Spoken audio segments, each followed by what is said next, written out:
দেখে লোভ লাগছে তো? এমনিতেই বর্ষাকালের মতো বৃষ্টি, তার উপর আবার খিচুড়ি, লোভ তো লাগবেই। আমরা সবাই প্রায় সময়ই খিচুড়ি খেয়েই থাকি, তবে আজকের খিচুড়িটা একটু অন্যরকমভাবে বানাবো। দুটো স্পেশাল জিনিসের জন্য আজকের খিচুড়িটা একটু অন্যরকম স্বাদ হবে। সেইগুলো কি? সেইগুলো হচ্ছে নারকেলের দুধ আর লেবু পাতা।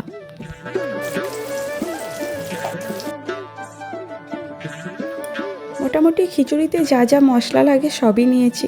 সবজির মধ্যে নিয়েছি ফুলকপি, গাজর, বিনস আর আমাদের মোস্ট ক্যারেক্টারলেস সবজি আলু, যার মোটামুটি সব সবজির সাথেই সম্পর্ক থাকে।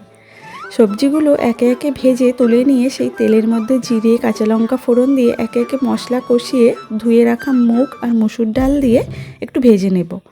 তারপর ধুয়ে রাখা চালটা দিয়ে আরও কিছুক্ষণ ভেজে নেব।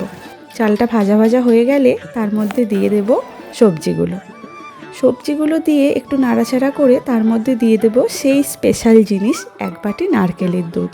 তারপর পরিমাণ মতো জল দিয়ে সেদ্ধ হয়ে গেলে নামানোর আগে আর একটা স্পেশাল জিনিস, লেবু পাতা আর 1 চামচ বাটার দিয়ে নামিয়ে নেব। রেডি আমাদের নারকেল লেবুর খিচুড়ি। যে কোনো ভাজার সাথে খেতে